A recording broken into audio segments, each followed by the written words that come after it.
అందరికీ నమస్కారం. నా పేరు రమ. డాన్ మొగుడు 25వ భాగం. రచయిత తనుషా రెడ్డి గారు. ఆల్రెడీ నెక్ చుట్టూ మార్క్స్ పెట్టావు, వాటిని ఎలా కవర్ చేయాలి నేను అని ఆయన కోపంగా అంటే ఒక చేత్తోనే దగ్గరికి లాక్కున్న నీల్. ముట్టుకుంటే బీట్రూట్లో అవుతుంది నీ స్కిన్, నేనేం చెయ్యను అని అంటాడు నీల్. వదులు నీల్, ఎవరైనా చూస్తే చాలా పెద్ద ప్రాబ్లం అవుతుంది అని అంటుంది Naina. No, I want to keys ఇచ్చిపో అని అంటాడు నీల్. ఇంకా వినడాన్ని నీల్ మొహాన్ని దోశల్లోకి తీసుకొని నుదుటి మీద ముద్దిచ్చి గడ్డం పరుచుకున్న చెంపల మీద శబ్దం వచ్చేలా గట్టిగా ముద్దు పెట్టుకొని ఇంక పో అని నీల్ ఛాతి మీద చేయేసి వెనక్కి నెట్టి ఇంటివైపు పరుగులాంటి నడకతో వెళ్తుంది నైనా. నాయనా ముద్దులకు మురిసిన నీల్ బైక్ తిప్పుకొని నవ్వుకుంటూ, క్రేజీ గర్ల్ ఎప్పుడూ భయపడుతూనే ఉంటుంది, ఒక్కసారైనా నీలో ధైర్యం చూడాలి నేను అనుకుంటూ మ్యాన్షన్కు వెళ్తాడు నీల్. పెరట్లో నుండి లోపలికి వెళ్తున్న నైనకు నైనా అన్న శైలేంద్ర గారి గొంతు వినిపిస్తే గుండెల్లో రాయపడ్డట్టుగా అవుతుంది నయన పరిస్థితి. అప్ప అని గుండెని అరచేత్తో చిక్కబట్టుకొని వెనక్కి తిరిగి తండ్రి వైపే చూస్తుంది నైనా.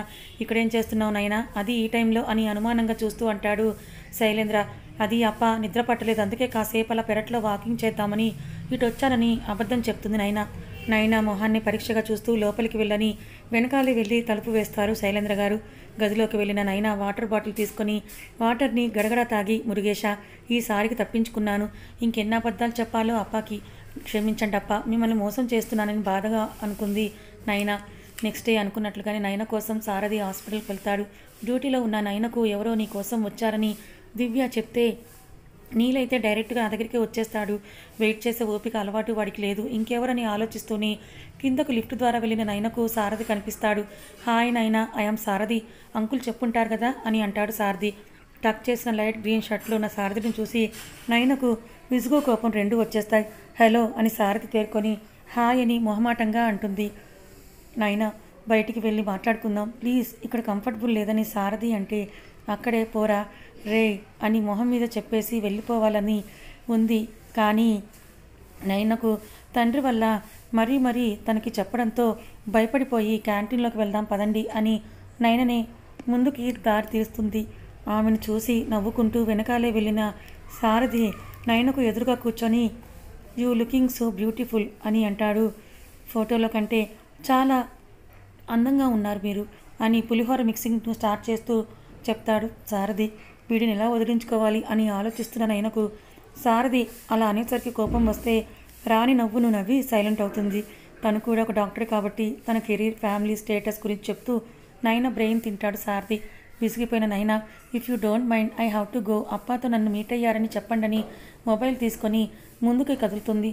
కానీ నైనా మనం ఇంకా పూర్తిగా ఒకరి గురించి ఒకరు తెలుసుకోవాలని సారథి అంటే కోపంగా వెనక్కి తిరిగి చూస్తూ, చూడండి నాకు మిమ్మల్ని కలవడం ఇష్టం లేకపోయినా మా అప్ప చెప్పారనే ఇంతవరకు ఉన్నాను, ఇంకోసారి నన్ను మీట్ అవ్వడానికి రాకండి, నాకు ఇప్పుడే పెళ్లి చేసుకునే ఇంట్రెస్ట్ థాట్ రెండూ లేవని గుండా బద్దలు కొట్టినట్లుగా మాట్లాడి అక్కడి నుంచి వెళ్ళిపోతుంది నైనా. నీల్కు కాల్ చేసి ఎక్కడా అని అడుగుతుంది నైనా. ల్యాప్టాప్లో డీల్కి సంబంధించిన మీటింగ్లో ఉన్న నీల్ వాట్ హ్యాపెన్ నైనా అని అడుగుతాడు ఆమెను. నీల్ నథింగ్, ఎక్కడున్నావు అది చెప్పు అని అంటూ మళ్ళీ అడుగుతుంది నైనా. ఐఆమ్ ఇన్ హౌస్ అని నీల్ అంటే ఇక వెంటనే కాల్ కట్ చేస్తుంది నైనా. ఏవైంది దీనికి అని అనుకుంటూ మీటింగ్లో తిరిగి కంటిన్యూ చేస్తాడు నీల్. దివ్య దగ్గరికి వెళ్ళి తనకి చెప్పి ఆఫ్టర్నూన్ నుండి లీవ్ పెట్టిన నైనా క్యాబ్ బుక్ చేసుకొని నీల్ మెన్షన్కి వెళ్తుంది. రాగానే నైనను గార్డ్స్ చెక్ చేయకుండానే అలౌ చేస్తే హాల్లోకి నడిచిన నైనకు మధు గారికి ప్రేమగా తినిపిస్తూ కనిపిస్తారు మహేంద్ర గారు. ఇద్దరు ఎంత బాగున్నారని నయన నవ్వుతూ చూస్తుంటే అది చూసిన మధు గారు అమ్మా నైనా రా, అక్కడే ఆగిపోయావే అని అడుగుతుంది. ఆంటీ అని మధు గారిని హత్తుకొని ఎలా ఉన్నారని నయన అడిగితే ప్రేమగా నయన తల నిమిరిన మధు గారు బాగున్నా నైనా, నువ్వెలా ఉన్నావు అని అడుగుతుంది. I'm good aunty. అంకుల్ మీరు రోజు రోజుకి యంగ్ అయిపోతున్నారు, వాట్స్ ద సీక్రెట్ అని నైనా అంటే నవ్విన మహేంద్ర గారు మీ ఆంటీ అని అంటే మధు గారు సిగ్గుతో మొహాన్ని దాచుకుంటారు. నవ్విన నైనా మీకోసం చిన్న గిఫ్ట్ అని తన బ్యాగ్లో నుంచి చిన్న క్యూట్ బాక్స్ ఇస్తుంది నైనా. మహేంద్ర గారు నైనా తల నిమిరి చిన్న పనుంది, గంటలో వచ్చేస్తాను, మధు టేక్ కేర్ అని చెప్పి అక్కడి నుంచి వెళ్ళిపోతూ ఇప్పుడే వెళ్ళకమ్మా అని నైనను చూసి వెళ్ళిపోతారు అక్కడి నుంచి మహేంద్ర గారు.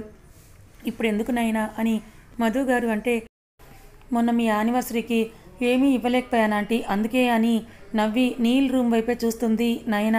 అది గమనించిన మధు గారు వాడు గదిలోనే ఉన్నాడమ్మా, వెళ్ళు అని అంటుంది. వద్దాంటీ, నేను వచ్చింది మీకోసమే అని అంటుంది నయన. ఇంటి నుండి కాల్ వస్తుంటే ఆంటీ 1 మినిట్ అని గార్డెన్ వైపు నడిచి సొల్లండప్ప అని అంటుంది.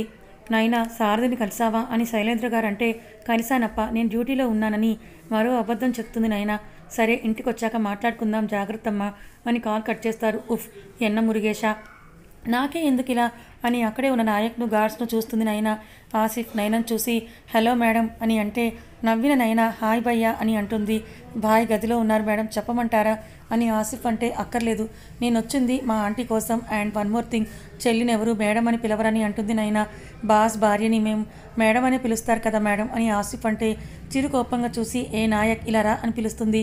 గార్డ్స్ అందరూ అలర్ట్ అయ్యి నైనను చూస్తుంటే గుడ్ ఆఫ్టర్నూన్ మేడం, కాఫీ నేర్చుకున్నాను తీసుకొని రానా అని నాయక్ అంటే నీ కాఫీ తాగే గుండె ధైర్యం నాకు లేదు, కానీ మొన్న మీ భాయ్ మీద అటాక్ జరిగింది కదా, మీరందరూ ఎక్కడున్నారని అడుగుతుంది నైనా. మెన్షన్లోనే మేడం అని నాయక్ అంటే ఆహా, జీతం ఇచ్చే మీ భాయ్ను అలా గాలికి వదిలేసి మీరు మాత్రం హాయిగా ఇక్కడ అష్టాచమ్మ ఆడుకుంటూ కూర్చున్నారా అని అరుస్తుంది నైనా. 10 నిమిషాలకు గార్డెన్లో ఏవో మాటలు వినిపిస్తే నీల్ మీటింగ్ త్వరగా ఫినిష్ చేసి ల్యాప్టాప్ క్లోజ్ చేసుకుని బాల్కనీలోకి వచ్చి రైలింగ్ కానుకొని చూస్తాడు. నైనా స్వింగ్ ఉయ్యాల్లో కూర్చొని చేతిలో పచ్చి కర్రను పట్టుకొని ఉంటే నాయక్తో గార్డ్స్ గుంజీలు తీస్తూ కనిపిస్తారు. పక్కనే ఆసిఫ్ నవ్వుతున్నాడు. ఏం చేస్తుంది ఇది, ఎప్పుడొచ్చిందని కిందకు నడిచాడు నీల్. హాల్లోనే లతతో మాట్లాడుతున్న మధు గారు నీల్ నైనా వచ్చిందన్న అని చెప్తుంది. సరే మామ్ రెస్ట్ తీసుకో అని చెప్పి లత అని అంటాడు నీల్. ఓకే సార్ అని మధు గారిని బెడ్రూమ్కి తీసుకొని వెళ్ళి ఆ టైంలో వేసుకోవాల్సిన టాబ్లెట్స్ ఇస్తుంది. నీల్ను భాయ్ అని ఆసిఫ్ అనపోతే చెప్పొద్దని కళ్ళతో చెప్పిన నీల్ నైనా వెనుక ఉయ్యాల మీద జారబడే చూస్తున్నాడు. ఫుల్ యాంగ్రీ మోడ్లో ఉన్న నైనా పచ్చికర్ర చూపిస్తూ కానివ్వండి, మీ వల్లే నీల్కు బుల్లెట్ తగిలింది, అయినా డ్యూటీ చేయడం రాదు, ఇంకెందుకయ్యా మీకు ఈ ఉద్యోగాలు అని వార్నింగ్ ఇస్తున్న నయన నీల్ వెచ్చని ఊపిరి మెడ మీద గిలిగింతలు పెడుతుంటే వెనక్కి తిరిగి చూసింది నయన. నీల్ ఏం జరుగుతోంది ఇక్కడ అని ముందుకొచ్చాడు. బాయ్ మేడం మొన్న మీకు బుల్లెట్ తగిలినప్పుడు మేమంతా నిర్లక్ష్యంగా ఉన్నామని పనిష్మెంట్ ఇస్తోందని నాయక్ అంటే అందరినీ పంపిస్తాడు నీల్. ఆసిఫ్ కూడా అక్కడి నుంచి వెళ్ళిపోతే పక్కన కూర్చున్న నీల్ నయన ముక్కును పట్టుకొని లాగుతూ ఏంటి ఈ సడన్ సర్ప్రైజ్ అని అడుగుతాడు నీల్. నేనేం నీ కోసం రాలేదు, ఆంటీ అంకుల్ కోసం వచ్చానని అంటుంది నైనా. నోరు తెరిస్తే అబద్ధాలేనా, ఇంకోసారి చెప్పకుండా గట్టిగా పనిష్మెంట్ ఇవ్వాలి నీకు అని క్రింద పాదాలతో ఉయ్యాలను చిన్నగా మూవ్ చేస్తుంటే నైనా పాదాలను పైకి పెట్టుకొని నీల్ వైపు చూస్తూ ఓయ్ అని పిలుస్తుంది. లత ఇచ్చి వెళ్ళిన జ్యూస్ సిప్ చేస్తున్న నీల్ అని పలుకుతాడు. నాకు నీ హెల్ప్ కావాలని అంటుంది నైనా. సగం తాగిన గ్లాస్ను నైనా చేతిలో ఉంచి నైనా భుజం చుట్టూ చేయేసి ఏమైందని సీరియస్గా అడుగుతాడు నీల్. మరేమో కలిసినప్పుడు రొమాన్స్తో నాకు పిచ్చెక్కించి నాలో ఒక తుఫాన్ పుట్టించి మళ్ళీ 4 రోజులు కనిపించకుండా వెళ్ళిపోతావు. ఆ తర్వాత నువ్వు లేక నీ ఆలోచనలతో సహవాసం చేస్తూ ఉండాలి. ఎంత కష్టంగా ఉంటుందో తెలుసా నాకు, అలా అందుకే నీ గుర్తుగా నాకు ఒకటి కావాలని అంటుంది నైనా చెప్తూ ఉంటే మనసు ఆనందంతో నిండిపోతుంటే నైనా చేతిని తీసుకొని కిస్ చేస్తూ నువ్వు ఇలా ముద్దుగా మాట్లాడితే చాలా కష్టం బేబీ డాల్ అని అంటాడు నీల్ తనదైన చిరునవ్వుతో. అతని నవ్వుని మైమరుపులా అలాగే చూస్తూ నవ్వితే ఇంత బాగుంటావు ఏంటి అసలు నువ్వు అని అనుకుంటుంది నైనా. ఎంత నీల్ నైనా బుగ్గను బొటనవేలుతో నిమురుతూ అడిగాడు. ఎంతంటే చాలా చాలా అని నయన నవ్వితే జ్యూస్ ఆమె పెదవుల దగ్గర ఉంచి తాగిస్తాడు నీల్. అతని ప్రేమకి మనసు మురుస్తుంటే నీల్ ఎన్ని రోజులైనా మనం ఇలాగే ఉంటామా అని నయన అడుగుతుంది. నయనకు తన అప్ప గురించి ఆలోచిస్తుంటే భయంతో ఒళ్ళంతా చెమటలు పడుతున్నాయి. ఏమైంది నీకు, మీ అప్ప ఏమైనా అన్నారా అని నీల్ కళ్ళు చిన్నవి చేస్తే నువ్వు ముందు నేను అడిగిన దానికి ఆన్సర్ ఇవ్వని నీల్కు దగ్గరగా జరిగి అతని చేతిని చుట్టేసుకుంటుంది నయన తల మీద ముద్దు పెట్టిన నీల్ ఉంటాం బేబీ, కానీ దానికోసం నువ్వు చాలా స్ట్రాంగ్ అవ్వాల్సి ఉంటుంది, ఉంటావా మరి అని అడుగుతాడు నీల్ అని అర్థం కాక చూస్తుంది నయన. ఆమె కళ్ళల్లో భయం చూసి లీవ్ ఇట్, ఇప్పుడు హ్యాపీగా ఉన్నావు కదా అని అడుగుతాడు నీల్. నీతో ఉంటే నాకేది గుర్తురాదని చుట్టూ ఎవరూ లేకపోవడంతో నీల్ గుండె మీద తలవాల్చింది నయన నడుము చుట్టూ చెయ్యేసి ఇంకా తనలోకి పొదుముకున్న నీల్ ఇక్కడే ఉంటావా అని అడుగుతాడు. కానీ ఇప్పుడు కాదు, నా మెడలో తాళి కట్టినప్పుడు శాశ్వతంగా ఇలాగే నీతోనే ఉండిపోతాను నీల్ అని నైనా అంటుంది. పెళ్లి చేసుకోకపోతే నాతో ఉండవా బేబీ డాల్ అని నీల్ అడుగుతాడు తలెత్తి. నీల్ని చూస్తూ అలా ఉంటే నన్ను ఇంకోలా చూస్తారు నీల్, నీకు పెళ్ళంటే ఇష్టం లేదా అని అడుగుతుంది నైనా. నీల్ ఆన్సర్ కోసం ఆతృతగా చూస్తున్న నైనా కళ్ళని చూస్తూ నవ్విన నీల్ నో, నాకు ఈ పెళ్ళి రిచువల్స్ ఇష్టం ఉండదు బేబీ డాల్, లైఫ్ లాంగ్ నాతో నువ్వు ఉండాలి అంతే అని నీల్ అంటాడు. నీల్ డోంట్ ప్లే జోక్స్, అలా ఎలా ఉంటాం రా, పెళ్లి చేసుకుంటే మనకి కిడ్స్ వస్తారు, అప్పుడు మనం ఒక ఫ్యామిలీ అవుతామని చెప్తున్న నయన బుగ్గలు నీల్ పిడికిలిలో నలిగితే, చిరాకు తెప్పించకు నైనా, నేనెప్పుడూ నిన్ను పెళ్లి చేసుకుంటానని చెప్పలేదు. లవ్ చేస్తున్నాను, లైఫ్ లాంగ్ చేస్తాను కూడా అని స్థిరంగా అంటాడు నీల్. అప్పటికే ఇంట్లో ప్రెషర్తో సారథితో మనసు నలిగిన నయన్కు నీల్ మాటలకు ఎక్కలేని బాధ మొత్తం మనసును చుట్టేస్తే బాధగా అతన్నే చూస్తుంది. ఏడుపును కంట్రోల్ చేసుకుంటూ చూస్తున్న నయనను చూసి ఇంటి దగ్గర డ్రాప్ చేస్తాను కమ్ అని అంటూ నీల్ పైకి లేస్తాడు. క్షణంలో మారిన అతని మొహాన్ని చూసి మౌనంగా అతని వెంట అడుగులు వేస్తుంది నయన. కారులో వెళ్తున్నంతసేపు కూడా నీల్ మొహం చిరాగ్గానే ఉంటే బాధగా అనిపించి ఏడుపు రానివ్వకుండా దిగమింగుతుంది నయన. కార్ అగ్రహారం ముందు ఆగితే కార్ దిగబోతుంది. తనను ఆపుతాడని చూసిన ఆమెకు నీల్ ఏ రియాక్షన్ ఇవ్వకుండా అలాగే రోడ్ వైపే చూస్తూ ఉంటే కెన్ ఐ సే సంథింగ్ అని అంటుంది అతని వైపే చూస్తూ. నీల్ మాత్రం స్టీరింగ్నే నలిపేస్తూ రోడ్ వైపే అలాగే చూస్తూ ఉన్నాడు. నీల్, నీకెందుకు కోపం వచ్చిందో నాకు తెలియదు, బట్ నేను నిన్ను ప్రేమించడం మొదలుపెట్టినప్పుడే ఒక హ్యాపీ లైఫ్ను నీతో నేను ఊహించుకున్నాను నీల్. ఇంట్లో నీ కోసం ఎప్పుడూ అబద్ధాలు చెప్పను నేను, రోజుకో అబద్ధం చెప్తున్నాను. నిన్ను కలుస్తున్నాను, అప్పాని మోసం చేస్తున్నాను. డోంట్ నో నువ్వంటే ఎందుకంత ఇష్టమో, నువ్వంటే పిచ్చిరా నాకు అని నయన కన్నీళ్ళు తుడుచుకొని డోర్ ఓపెన్ చేస్తుంటే ఆమె మోచేయి పట్టుకొని తన ఒడిలోకి తెచ్చుకుంటాడు నీల్. నయన తడి నిండిన కళ్ళను చూస్తూ, టీయర్స్ నాకు నచ్చవని తెలుసు నీకు అని బొటన వేలుతో కన్నీళ్ళు తుడిచిన నీల్ ఇద్దరి పెదవులను ఒకటి చేస్తాడు. నయన నీల్ మెడ చుట్టూ ఒక చెయ్యేసి మరొక చెయ్యి నీల్ చెంపను నిమురుతూ తనే చొరవగా పెదాలని కదిలిస్తుంది. నీల్ పెదాలను సున్నితంగా ముద్దాడుతున్న నయన పెదవులు నీల్ పంటి కింద నలుగుతూ ఉంటే ఎమోషనల్ను ఆ ముద్దులో చూపిస్తూ ఉన్న అతని ఛాతీ మీద చెయ్యేసి వెనక్కి నెడుతుంది నయన. అయినా కూడా కదలని నీల్ తన మనసు స్వాంతన చెందేంత వరకు ముద్దాడి వదిలి లవ్ యూ బేబీ డాల్, నువ్వు కావాలి ఎప్పటికీ, అసలు ఊహించలేదే నీ నుండి ఇంత ప్రేమని చూస్తానని అని అంటాడు నీల్ ఆమెని చూస్తూ ప్రేమగా. చిరుకోపంగా చూసి, పోరా, నీకు గన్స్ ఉంటే చాలు కదా, వాటితో సహవాసం చేసి నువ్వు కూడా రాక్ అయిపోయావని అంటుంది. నీల్, ఆ రాక్ హాట్లో లవ్ పుట్టించింది నువ్వే కదా అని అంటూ బుగ్గల్లాగి, నేను 1 వీక్ చెన్నైలో ఉండగలవు కదా అని అంటాడు నీల్. ఎప్పుడు నువ్వు స్థిరంగా ఒక చోట ఉన్నావని నయన అంటే నవ్విన నీల్, టేక్ కేర్, ఏదైనా అవసరం ఉన్నా చిన్న ప్రాబ్లం అయినా నాకు కాల్ చేయని నయన నుదుట ముద్దు పెడతాడు నీల్. నయన నీల్ చెంప మీద ముద్దు పెట్టి మిస్ యూ, వెయిట్ చేస్తూ ఉంటానని కార్ దిగుతూ ఆగి డాష్ బోర్డు నుంచి సిగరెట్ ప్యాకెట్ చున్నీతో పట్టుకొని బయటకు పడేసి నీల్ను కోపంగా చూస్తూ ఇంట్లోకి నడుస్తుంది. నవ్వుకుంటూ ఆమె ఇంట్లోకి వెళ్ళేంత వరకు కూడా చూసి మ్యాన్షన్కు చేరుకున్న నీల్ డీల్ కోసం ఆ రోజు రాత్రి మధు గారికి బిజినెస్ పని మీద వెళ్తున్నానని చెప్పి మహేంద్ర గారి వైపు చూసి ఆసిఫ్ని వెంట పెట్టుకొని ముంబై వెళ్ళిపోతాడు.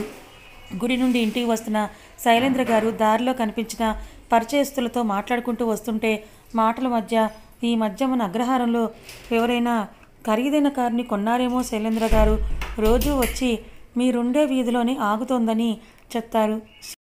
శైలేంద్ర గారు, ఏమో ఎవరైనా కొన్నారేమో నాకు తెలియదు మూర్తి గారు అని చెప్తూ ముందుకు వెళ్తే, ఒకసారి మీ అమ్మాయి ఆ కాళ్ళ నుండి దిగడం చూశాను నేను అని చెప్తారు ఆయన. కాలు జారి నీ పరువుని బజార్లో పెట్టకముందే జాగ్రత్త పడు శైలేంద్ర అని అంటాడు అతను. ఎన్ మగల్ అలాంటిది కాదు, ఎవరిని చూసో మీరు పొరపడి ఉంటారని కోపంగా చెప్పి అక్కడి నుంచి వేగంగా ఇంటికి వెళ్ళిపోతారు శైలేంద్ర గారు. ఇంట్లోకి అడుగు పెట్టగానే నైనా అని పిలుస్తారు శైలేంద్ర గారు. తండ్రి గొంతుకు పరుగున వచ్చి ఎన్నా అప్ప అని అంటుంది నైనా. మొన్న నువ్వెవరో కాళ్ళ నుంచి దిగడం మూర్తి అంకుల్ చూశారంట, నాతో చెప్పారు. నా కూతురు మీరు అనుకునే అమ్మాయిల మాదిరి కాదు, నా పరువు తీసే పనులు నువ్వెప్పటికీ చేయవని గట్టిగా చెప్పాను అని శైలేంద్ర గారు అంటాడు. నైనకు తలెత్తడానికి కూడా మొహం చెల్లకపోతే క్షమించండి నాన్న, మిమ్మల్ని మోసం చేస్తున్నాను, మీతో అబద్ధాలు చెప్తున్నానని మనసులో బాధపడుతుంది నైనా. ఇప్పుడు ఏమైందో నీ కోపం శైలేంద్ర అని శారదమ్మ అడుగుతుంది. ఎదిగిన ఆడపిల్లలున్న తండ్రికి ఇలాంటి సూటిపోటీ మాటలు తప్పవమ్మా, మీరు ఏ తప్పు చేయకూడదనే నేను ఇలా చెప్తున్నాను, ఇంకా వెళ్ళండి అని సహస్రను నయనని చూస్తూ అంటాడు శైలేంద్ర గారు. బాధగా గదికొచ్చిన నయనను చూసిన సహస్ర, అక్క ఏమీ అవ్వదు, నువ్వేమీ కంగారు పడకని ధైర్యం చెప్తుంది. ముంబై సేమ్ డే నైట్ 10 గంటలకు కార్ బ్యానెట్కి ఆనుకొని నీల్ సిగరెట్ని తాగుతూ ఉంటే ఆసిఫ్ కంటైనర్స్ని షిప్లోకి తరలిస్తున్నాడు. షిప్ కదిలే సమయానికి కస్టమ్ ఆఫీసర్స్ చేరుకుంటే, you are not allow this shipping transport mister Neel Yagnesh, surrender అని వార్నింగ్ ఇస్తాడు. లాస్ట్ పఫ్ కూడా పీల్చిన నీల్ ఆపిన ఆసిఫ్ను కోపంగా చూస్తాడు. జీ భాయ్ అని ఆసిఫ్ క్రెయిన్స్ ద్వారా ఆఖరి కంటైనర్ కూడా షిప్లోకి చేరిస్తే కస్టమ్ ఆఫీసర్స్ ఫైరింగ్ స్టార్ట్ చేస్తారు. యాక్షన్ చేసి చాలా రోజులు అవడంతో గార్డ్స్ను వద్దని తను సైగ చేసి తనే 2 చేతుల్లో 2 గన్స్ పట్టుకొని పోలీస్ వెహికల్కు షూట్ చేస్తాడు నీల్. 2 జీపులు గాల్లో ఎగురుతూ బ్లాస్ట్ అయితే ఆ పోలీసు ప్రాణభయంతో గన్స్ నేల మీద ఉంచి చేతుల్ని పైకెత్తారు. సైడ్ స్మైల్ ఇచ్చిన నీల్ గన్స్ నాయక్ చేతిలో విసిరి ముందుకు రాయల్గా వాక్ చేస్తూ, ఆసిఫ్, వీళ్ళు సర్వీసులో ఎప్పుడూ చూడని డబ్బునిచ్చి పంపించు, ఇంక నుంచి మనం ముంబై వరకు రావాల్సిన అవసరం లేదని అంటాడు నీల్. ఆ కస్టమ్స్ ఆఫీసర్స్ ఈరోజే తమ ఆఖరి రోజని భయంతో చూస్తూ ఉంటే అడగకుండానే వరాలిచ్చిన దేవుడిలా ఉన్న నీళ్లు చూసి, జీ బాయ్, ఇంక నుంచి మా డిపార్ట్మెంట్ నుంచి ఒక్కరు కూడా మీ కండనెస్ను టచ్ చేయడని అంటాడు అందులో చీఫ్. ఇంకేం మాట్లాడకుండా కారులో కూర్చుంటాడు నీల్. ఆసిఫ్ నీల్ చెప్పినట్టే డబ్బు పెద్ద మొత్తంలో ఇచ్చి కార్ స్టీరింగ్ను అందుకుంటాడు. నీల్ సికిందర్కు కాల్ చేసి సరుకు బయలుదేరిందని చెప్తాడు. I know your capability Neel, ఏక్దమ్ షేర్ అని సికిందర్ అంటే నీల్ సైడ్ స్మైల్ ఇచ్చి కాల్ కట్ చేస్తాడు. ఆసిఫ్, జీ బాయ్, ఇందాక చూసావా డబ్బు అనగానే ఆ 14 మంది పోలీసుల మొహాలు ఎలా మారిపోయాయో అని నీల్ అంటాడు. అని నవ్విన ఆసిఫ్, పైసా పవర్ అది బాయ్ అని అంటే వాళ్ళలో ఒక్కడికి కూడా నిజాయితీ లేదు కదా అని వెనక్కి వాలి పెయిన్గా అనిపిస్తున్న షోల్డర్ని చూసుకుంటాడు నీల్. కార్ ముంబైలో తానుండే విల్లా ముందు ఆగితే గదిలోకి వెళ్ళిన నీల్ హాట్ వాటర్ షవర్ కింద నిలబడి నయననే గుర్తు తెచ్చుకుంటాడు. మనసంతా ఆమె రూపమే నిండిపోతే చూడాలని ముందు బేబీ డాల్, బాగా గుర్తొస్తున్నావు అని నవ్వుకుంటాడు నీల్. మరుసటి రోజు దివ్యతో కలిసి షాపింగ్కి వెళ్ళిన నైనా లేడీస్ సెక్షన్ వైపు వెళ్ళి చూస్తుంది. కానీ మనసులో ఒకవైపు నీల్ ఆలోచనలు లాగుతూ ఉంటే మరోవైపు తండ్రి మాటలు భయపెడతాయి ఆమెను. ఎటూ తేల్చుకోలేని పరిస్థితిలో ఉన్న నైనకి దివ్య ఈ డ్రెస్ ట్రై చేయవే, నీకు బాగుంటుందని అంటుంది. బ్లాక్ డ్రెస్ను చూసి, ఏంటి బ్లాకా పార్టీ, ఈ డ్రెస్ను చూస్తే నాకు చీవాట్లు పెట్టడమే కాకుండా దీన్ని పొయ్యిలో పెట్టి కాల్చేస్తుంది దివ్య అని అంటుంది నైనా. డల్గా ఉన్న నైనా మొహాన్ని చూసిన దివ్య, నీ మూడ్ సెట్ అవ్వాలని ఇక్కడికి తీసుకొచ్చాను బేబీ, నువ్వు ముందు ఇలా టెన్షన్ పడటం ఆపేసి నీ ప్రేమని ఎలా గెలిపించుకోవాలో దాని గురించి ఆలోచించు అని అంటుంది దివ్య. కథ ఇంకా ఉంది. మరి నీల్ నయనల ప్రేమకి అడ్డుగా వచ్చేది శైలేంద్ర గారేనా? అసలు ఇంతగా ప్రేమించిన నీల్ ఎందుకు నయనను దూరం పెట్టాడు? మరి నైనా నీళ్ళ ప్రేమ కథ శైలేంద్ర గారికి ఎలా తెలియబోతోంది తెలుసుకోవాలనుకుంటే ఛానల్ని ఫాలో అవ్వండి. కథ నచ్చితే లైక్ చేయండి. Thank you so much.